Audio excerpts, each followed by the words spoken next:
part of it. She's not at school again because she, she just struggled in school in general. But the margin just how live councillors. you could see they were so good for them. She's come out. So they just.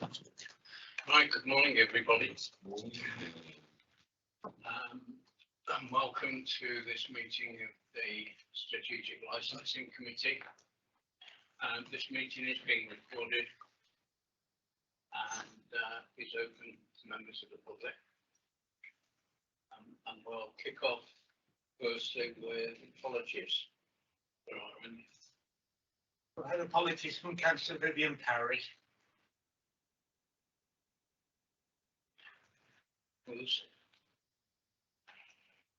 Okay, on for the minutes of the previous meeting. Chair. Thank you. Seconded, Councillor Evans. All in favour? That's carried. Thank you. Public question time. No public questions, Chair. Thank you. Disposable pecuniary interests. Are there any? No. Okay. Move on again. A request for a review of the Hackney Carriage fare card, pages 7 to 32. At this point, I'll hand over to Randy Babers. Thank you, Chair. So this report has come about because we've had a formal request from the Hackney Carriage trade to review the fare card. The fare card is the card that they use for their charging structure for members of the public in the vehicle. We did, further to the request, we did an informal consultation to let the other trade representatives know that the request has come in. We had some additional requests for amendments, which we've reviewed. We've now revised the fare card, taking into account what we believe was suitable from the responses that we got. And there's a legal process that now follows with this, where I have to serve a formal notice and do a formal consultation. So I've brought it before the committee today. Firstly, to let you know the work that's been done so far, and that I intend to go out to do the formal process on the revised fare card that's within the reports pack. I'm open to any questions if anybody's got any about this particular report. Yeah, just sorry, question. How long does this last for? Because the way petrol and diesel is going up, do you want to know? It can last for as long as it lasts. It's until we get a formal request from a trade representative to review it again, or we decide as a collective that we want to review it ourselves.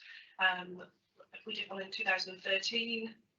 We didn't have another request until 2020 when we did it again, ready for the de-zoning exercise to bring it in line, and we just had another one now purely because of the fuel prices. But they're going up again. They are, yes. Very difficult. Councillor Pardy. Thank you, Chair. Can I ask, I've got a couple of questions if you don't mind. CCTV, can we enforce CCTV in taxis? Is that for this report or the next one? Right, so, is it the next one? Sorry, I'll go back on that. Does this one mention the Wolverhampton licence? No, this is purely about the Hackney Carriage fare card. Okay, so wrong page. Councillor Isherwood. Thank you. Yeah, I think this is fair to follow up the request from the trade and consult on increasing the fares. We do expect a lot from our taxis, the drivers and the operators, because our standards are very high. So I think it's right, given the rise in fuel, that we go through this exercise. I was just wondering though, how would the fare card prices then compare to neighbouring licensing rates? Yeah. Okay. the Hackney Carriage associations and the private hire associations do actually a national matching exercise annually on the fare cards to see who's pricing where. We're not the cheapest, never have been in that. I haven't actually matched the proposed ones to that exercise at all yet to see how we match up, because it could inevitably change with any more further responses we get. But just to be clear, this is the Hackney Carriages only. This is not the private hire regime. They set their own fares. And the other thing to remember with Hackney Carriages is they can charge up to the maximum set on the fare card. So if they choose to negotiate a lower price for their passengers, because it's a regular customer or something like that, then they're welcome to do that. Everybody happy? And just on that point then, Chair, when prices of fuel go down, I hope the prices for the Hackneys will come down. Again, once the fare card is set, we can be reviewed at any point in time. But it's quite a lengthy process, the formal process to review the fare card. So it's not an easy thing just to change the prices week on week. It's something that's going to go through a formal legal process to do that. So if it's, if somebody requests it, then we will review it at a future date. Can I move that we accept the recommendation? Can I move that we accept the recommendation, Chair? Second that. Evans, all those in favour? Thank you, that's carried. Moving on to the item 6, the review of the Hackney Carriage and Private Hire Licensing Policy 2023 to 27. Thank you, Chair. So this particular report, our current Hackney Carriage and Private Hire Licensing Policy ceases to be in effect from the 31st of March 2023. And so we've used this time to review the document itself, take on comments that have been made throughout the life of this policy, because we have an ongoing document that we capture all of that. We've reviewed all of those comments and suggestions. We've incorporated them where we can. We've done, again, an informal consultation with the trade to let them know that this is happening. And if there was anything more urgent that they wanted putting in, which I've captured in the document as well. And my request, and the reason why this report is here today, is for me to go out to the formal consultation with the revised documents attached with the trade for a 10-week period to bring any revisions back to the October meeting. Open to any questions if anybody's got any. Yes, I've got one, and I know Councillor Cardy will be joining me shortly. With the fuel prices going up and down, I'm conscious of the private hire and contract. And how are we adjusting those contract prices to reflect the increased costs to the private hire sector? Unfortunately, licensing don't have anything to do with the contracts to do. Presumably referring to passenger transport contracts. Yeah, it's completely separate to licensing, the licensing regime. It's when it's the negotiation of the contract, so I don't actually know what they're doing with that. But the private hire companies set their own fees, so if the contracts change or they don't want to do these contracts because they're not priced to the price that they want, then they refuse to do them. But I don't have any dealings with the setting of prices. That's purely the passenger transport team. Thank you. Councillor Pardy. This is the sexual exploitation one, isn't it? Yeah. It's the Hackney Carriage policy. Yeah. But it is CCTV on this, no? CCTV on this one, yeah. Sorry, I'm just right. Okay. Can the council enforce CCTV within taxi cabs? So the council can. But the statutory standards only recommend that to happen if we've got justification and we've got evidence to justify us enforcing it on the trade. Some local authorities up and down the country have done that. Some authorities have done it and provided a grant, because it's about between £600 to £800 per vehicle to install CCTV. So and there's a lot of back office work to do with data protection and who's the data controller and how that data is stored. So there's quite a lengthy exercise to make that happen. We haven't got evidence, and we've asked local policing teams, both during the consultation of the last policy and this one, if there's any evidence there that they want to bring forward to say that we need, or as a requirement to enforce it on the trade, and we haven't got any evidence to hand at the moment to make that happen. If it comes forward in the future, then absolutely we can review it again at any point in time, but we just haven't got that evidence, and the statutory standards are quite specific in having that evidence to justify enforcing it on the trade.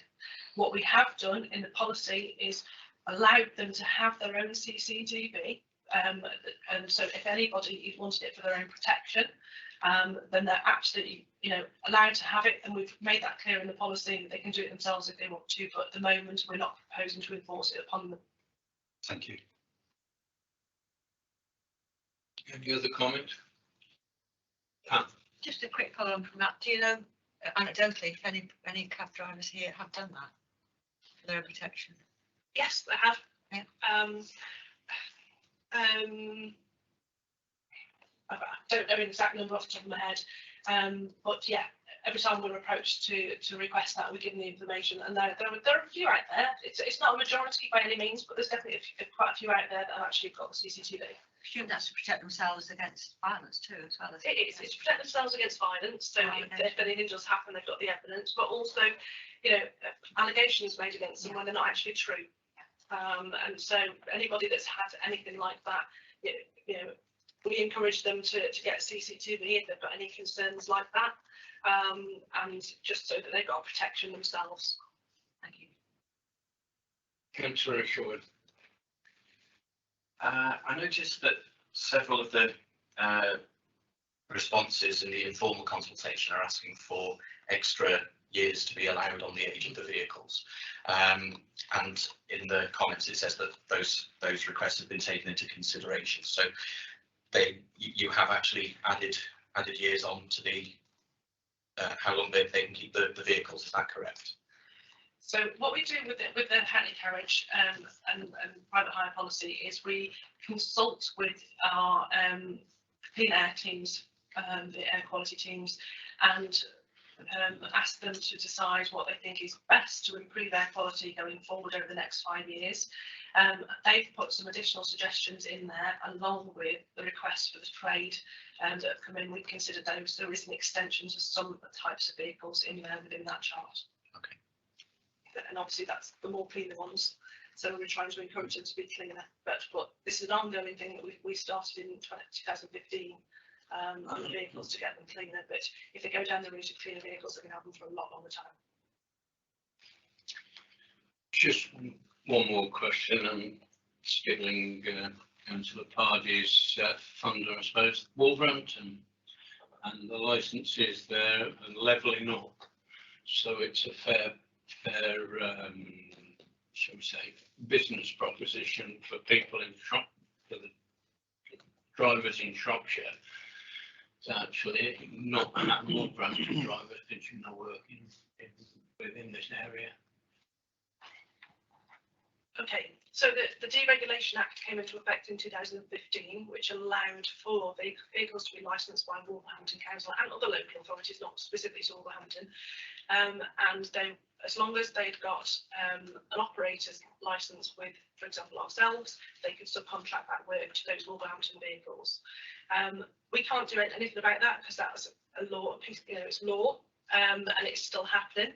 But I think the feedback that we're getting from the trade representatives at the moment is that they are starting to revert back to their home authorities. They're finding quite lengthy delays with some other local authorities when they're going to plate the vehicles, and they're looking at actually, if it's going to take 4 weeks at Shropshire, but it's going to take 8 or 10 weeks somewhere else, then they're coming back to Shropshire to do it. And Telford and Wrekin have found the same thing in terms of themselves as well. They're seeing an increase in drivers and vehicle applications that we've not seen since sort of 2015. So we can see the market is starting to revert backwards, but we can't do anything with the law. And can I ask, Chair, how often, Mandy, do you meet with the industry? Because since I've been on the strategic licensing committee, I've never seen anything from the industry in the meeting. Pre-pandemic, and we are looking to trying to organise a trade forum. But pre the pandemic, we used to always meet them on a sort of informal basis, periodically when it was either requested by the trade or when we got a policy document or something like that coming up. Obviously, through the pandemic, we haven't done that. What we're hoping to do is try and get something arranged in the consultation period, if it's agreed today to go ahead with this, to get something arranged within the consultation period to hold a trade forum, so a taxi forum within that period of time. It's just we haven't been able to secure a room to this point, so I didn't want to put it in the report, but we will notify the trade as and when we've managed to do that.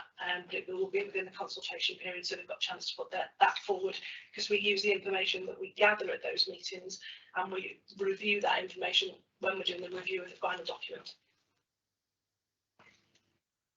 Okay, Councillor Brimhall.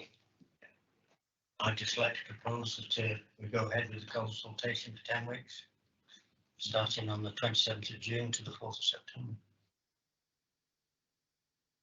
So second. Secondly, Councillor Sherwood. All those in favour? Thank you, that's carried. Moving on to a review of the street trading policy 2023 to 28. Again. Thank you, Chair. So, street trading policy.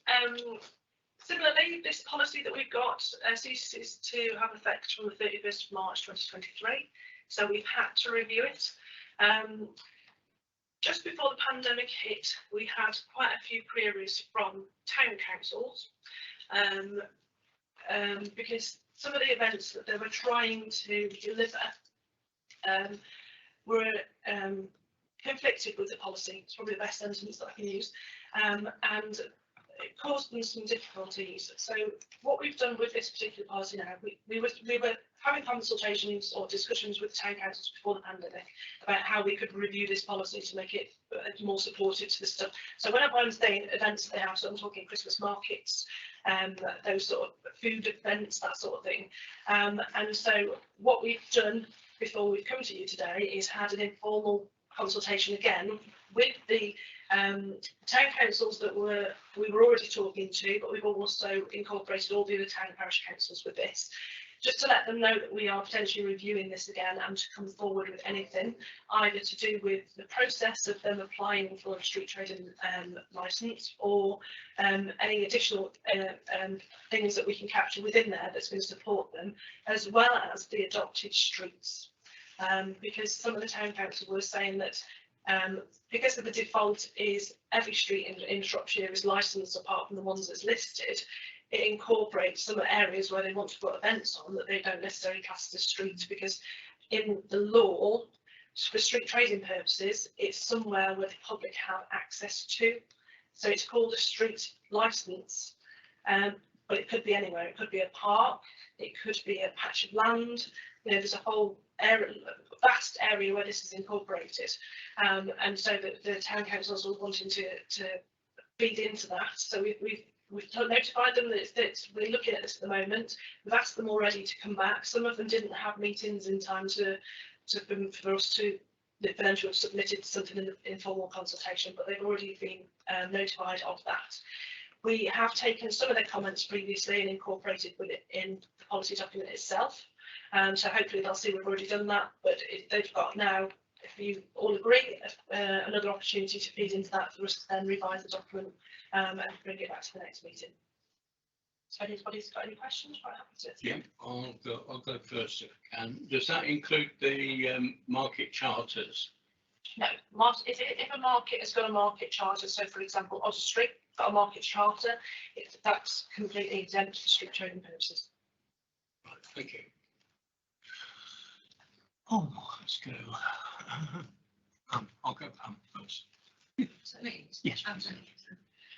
Thank you. Just in part of the report, it talks about the possible devolution of this function as a whole to towns and parishes. And I think Ludlow is the only one currently which does that.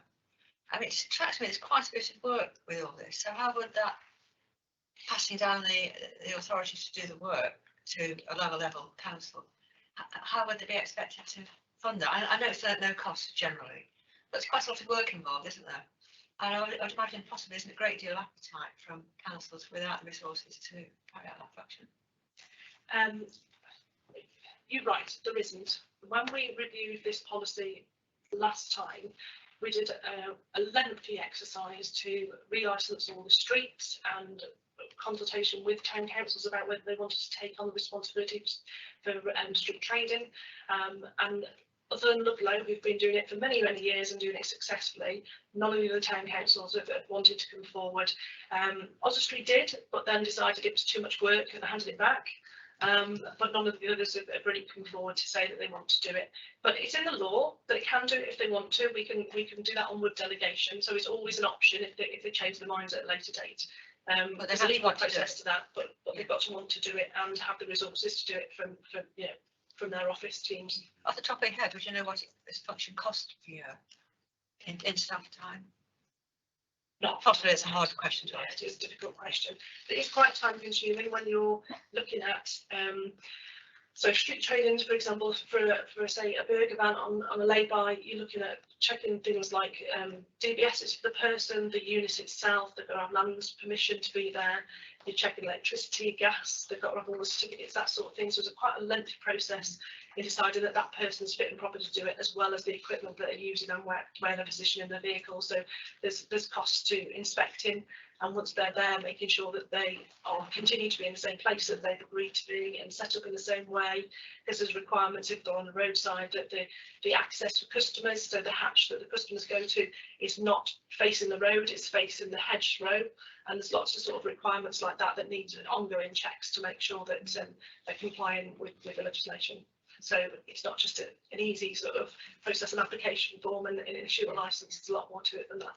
Could I ask, sorry for asking a subsequent question, how many staff members, how many person's job would that be for the council? Is it like one person full time for you? Would it be if you added all the bits together, or would you know? The licensing team don't work like that. I have a dedicated officer for street trading who's the specialist, but I also have visiting officers that will go and do the inspections of those businesses when they're out and set up. And additional inspections that there's not licensing is things like food inspections. So the food team will go out and do their side of things to make sure that whatever they're preparing is fit for consumption and things. So it's wider than that. Just you can't really so say. not really say that. No. Okay, thank you. Sorry. Sure. Yeah, mine's along similar lines as Pam. How do you recover them fees? In 5.1 it just says they could be recovered. How do you recover them fees?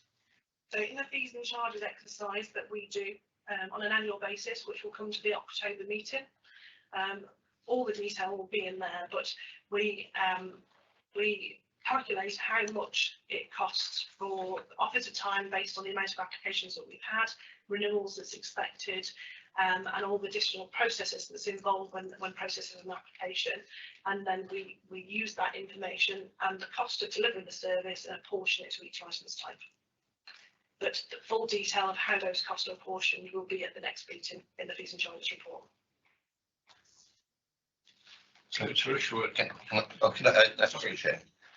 So does it go back to the parishes to pay towards that? No, it's the trades themselves. No, the parishes don't pay anything. But if it was delegated, then the parishes could set, the town councils could set their own fees for street trading, or they could decide themselves not to charge at all. And as you said, Oswestry did go down that route, but then told them, didn't they? Yeah. Okay, thank you, ma'am. It's very short, please. If a parish council does decide to take on these powers, do they then have the authority to set, to designate the streets either prohibited, licensed or consent, or would they still have to do that through Shropshire Council? They'd still have to do that through Shropshire Council. That's something that we do. And then we would do the delegated function of administering the scheme to the town council. But we would expect them to come to us first in order for us to do that adoption process in the streets. Okay. Any further questions? So I'll move that paper. Second. Thank you. All those in favour? Thank you, that's carried. Item 8, exercise of delegated powers. Thank you, Chair. This is the standard report that I bring to this committee every time we meet, just to let you know what the licensing team have been doing for the previous sort of quarter or thereabouts. So the information's there. I'm happy to answer any questions if anybody's got any. It's just to be noted, really. But if you've got any questions, quite happy to take them.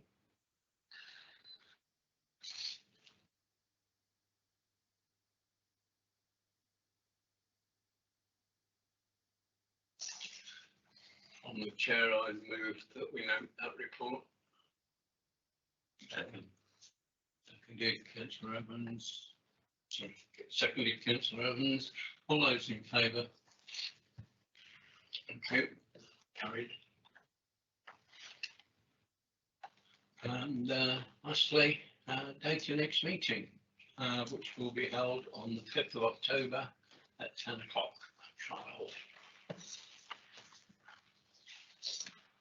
Thank you all very much. Thank you very much.